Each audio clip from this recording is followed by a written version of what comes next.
My name is Rahim Khan, from a small farming village called Dharmapur, deep in the Indian countryside. I am a farmer, a husband to Amina and Salma, and a father to 6 beautiful children. Beloved people hearing me, please, before I begin, kindly subscribe to this channel, like this video, and comment "God is great" below. This is not just my story, it's God's story of mercy. Because once upon a time, I was a poor man with no hope. A Muslim by birth, yes, but my heart was far from any real faith. And yet, one day, when death itself came for me through the fangs of a serpent, God sent someone I never expected. Listen, my sisters and brothers in the Lord, for this is how it all began. I remember that day like it happened this morning. The sun had barely risen above the hills of Dharmapur, painting the fields gold. I was in my small patch of land, barefoot, cutting rice stalks. My hands were rough and blistered from work, but I was grateful. That farm fed my children. Around noon, I decided to head home. The path to my hut was narrow, with tall grass brushing against my legs. I was tired, thirsty, and thinking of my youngest daughter, Mira, who had been sick for 2 days. Suddenly, I felt something strike my ankle, sharp, quick, and cold like a nail. At first, I thought it was a thorn.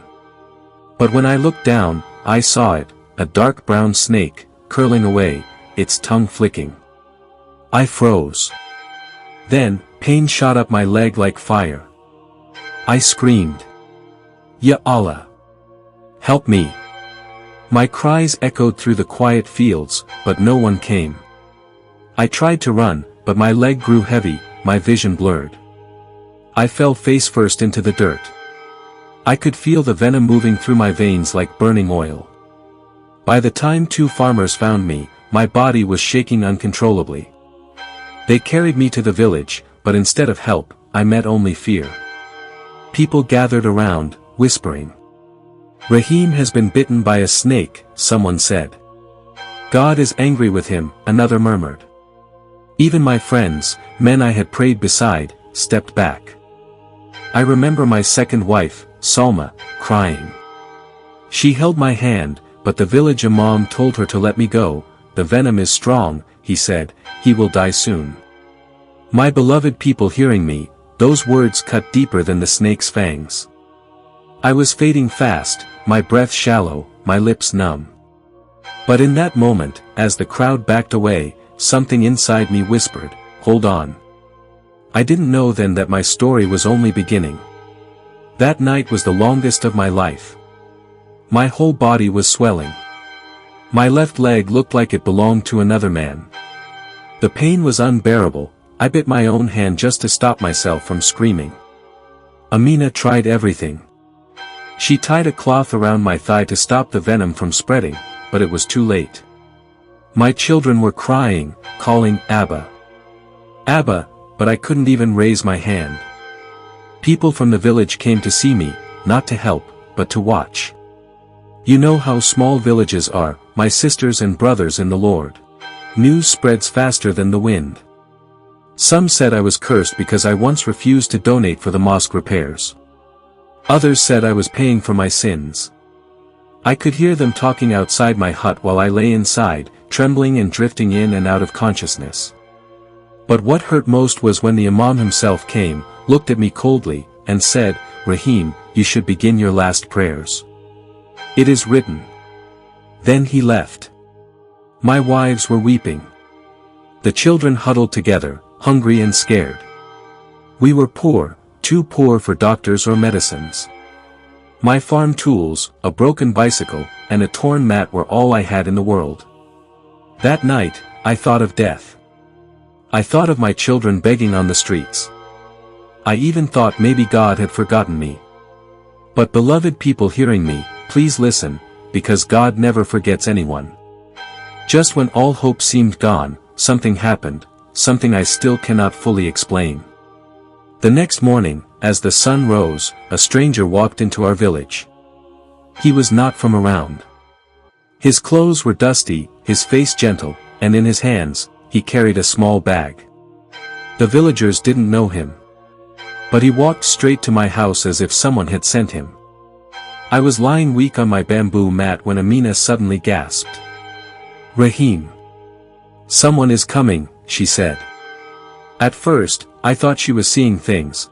No one ever came to visit us, especially not after people had declared me a dying man. But then I heard slow footsteps, calm and steady, outside our hut. When I opened my eyes, I saw him, a tall man, maybe in his late 50s, wearing simple clothes. He wasn't from our village. His skin was sun-browned, his beard neatly kept, and around his neck hung a small wooden cross. I had seen such a symbol before but never up close. He looked at me, not with pity, but with kindness. "Peace be upon you, my friend," he said softly. Amina hesitated. "Sir, my husband, he has been bitten by a snake. He is dying." The man nodded. "I know," he said. "The Lord sent me." Those words sent shivers down my spine. The Lord sent me? What Lord? How could a stranger know about my suffering? He introduced himself as Pastor Daniel, from a nearby town called Rajapur. He said he had been traveling to another village for prayer when he felt something tell him to take a turn, a path he had never walked before, and it led straight to my home. I could barely speak, but I managed to whisper, you are Christian." He smiled. "I am a servant of the living God. But today, my brother, I am here for you." He sat beside me. I could smell the faint scent of sandalwood and dust on him. He took my swollen leg gently in his hands. My wives looked alarmed, but his touch felt warm, peaceful. He didn't rush to give medicine. He simply closed his eyes and began to pray, quietly at first, then stronger, his voice carrying weight. "Father in heaven," he said, "you see your son Rahim lying here. You know his pain. You know his story.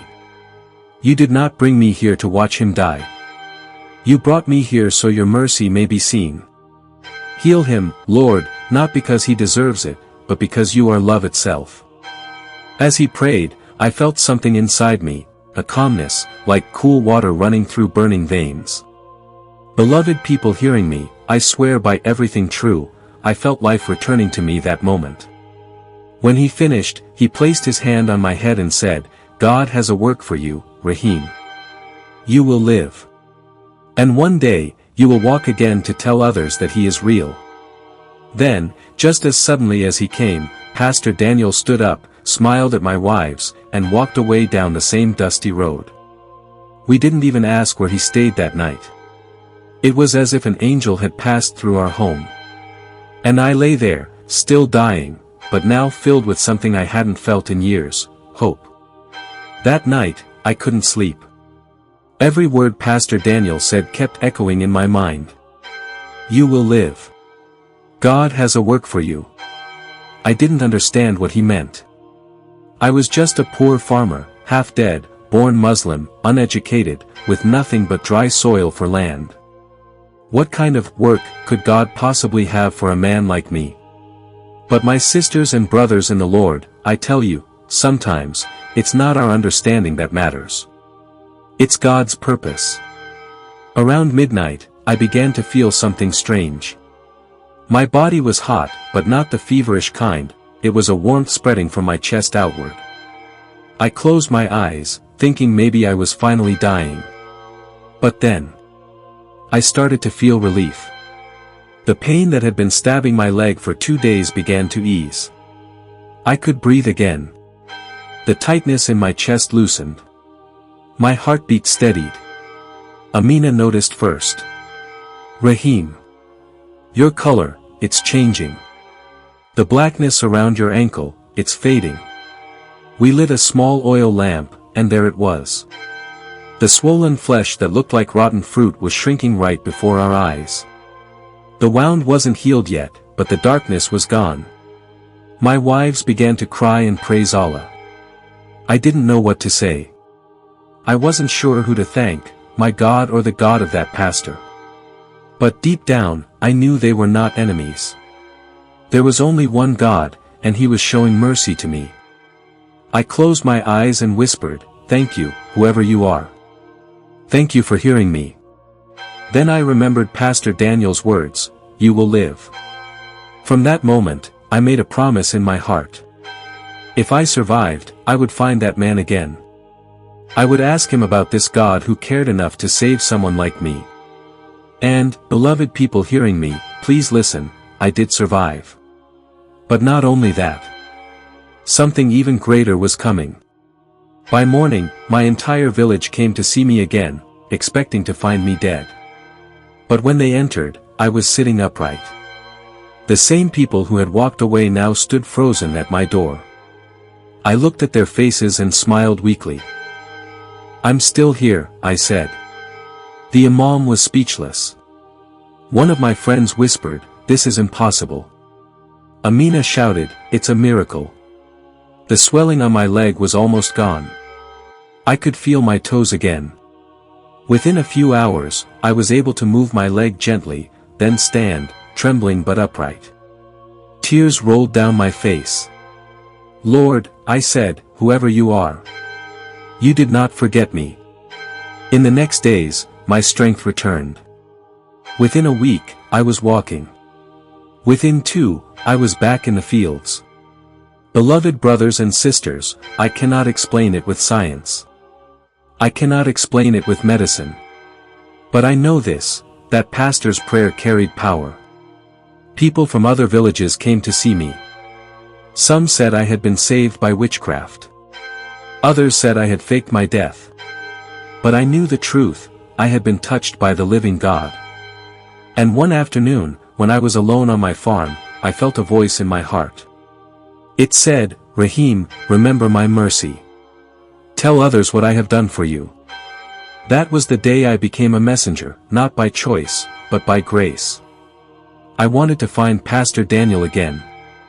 I walked to Rajapur, asked everyone I met, but no one had heard of him. Some said, "There is no such man here." Others said, "Maybe you saw an angel." At first, I was disappointed. But the more I thought about it, the more I realized, maybe it didn't matter. The message was already given. The miracle was already done. From that day, I began to walk from village to village. I told everyone my story. I said, "My name is Rahim Khan.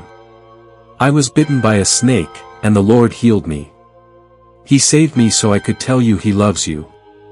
At first, people laughed. Some mocked me. But others listened, and wept.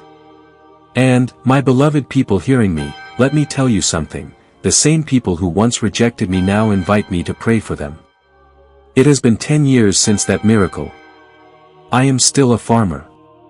Still a father. Still Rahim Khan. But I am no longer the same man.